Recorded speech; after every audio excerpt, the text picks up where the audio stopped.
14 साल की रही होंगी जब उनकी शादी झांसी के राजा गंगाधर राव से कर दी गई। उन्हें एक पुत्र की प्राप्ति भी हुई थी, लेकिन 4 महीने की अल्पायु में ही उसकी मृत्यु हो गई। अंग्रेजों से अपने राज्य को बचाने के लिए राजा गंगाधर राव ने एक बच्चे को गोद लिया। बच्चे का नाम दामोदर राव रखा गया, लेकिन गंगाधर राव बच्चे के नामकरण के अगले दिन ही चल बसे।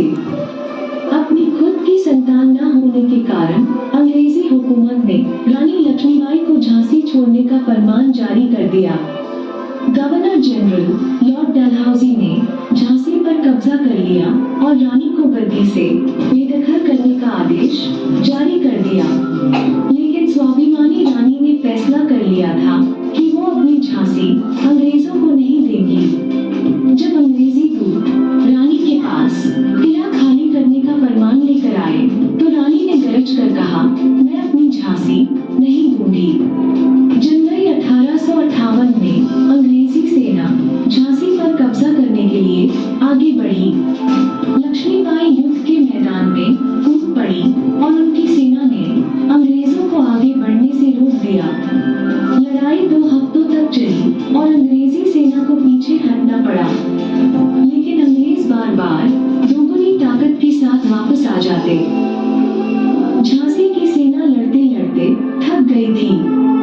आखिरकार अप्रैल 1858 में अंग्रेजों ने झांसी पर कब्जा कर लिया। रानी लक्ष्मीबाई अपने कुछ भरोसेमंद साथियों के साथ अंग्रेजों को चकमा देकर किले से निकलने में कामयाब हो गई। रानी और उनकी सेना कालपी जा पहुंची और उनके द्वारा ग्वालियर के किले पर कब्जा करने की योजना बनाई गई। ग्वालियर के राजा किसी भी हमले की तैयारी में नहीं थे। 30 मई 1858 रानी अचानक अपने सैनिकों के साथ ग्वालियर पर टूट पड़ी और 1 जून 1858 के दिन ग्वालियर के किले पर रानी का कब्जा हो गया। ग्वालियर अंग्रेजी हुकूमत के लिए बहुत महत्वपूर्ण था। ग्वालियर के किले पर रानी लक्ष्मीबाई का अधिकार होना अंग्रेजों की बहुत बड़ी हार थी। अंग्रेजों ने ग्वालियर के किले पर हमला कर दिया। रानी ने भीषण मार काट मचाई। बिजली की भांति लक्ष्मीबाई अंग्रेजों का सफाया करते हुए आगे बढ़ती जा रही थी।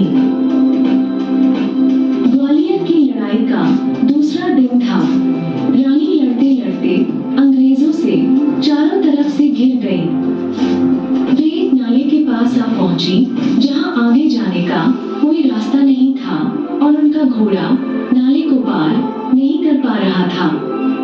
रानी अकेली थी और सैकड़ों अंग्रेज सैनिकों ने मिलकर रानी पर वार करना शुरू कर दिया। रानी घायल होकर गिर पड़ी, लेकिन उन्होंने अंग्रेज सैनिकों को जाने नहीं दिया और मरते मरते भी उन्होंने उन सभी को मार गिराया।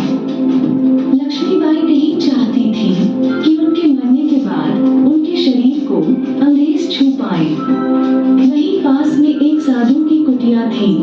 साधु लक्ष्मीबाई को अपनी कुटिया तक ले आए।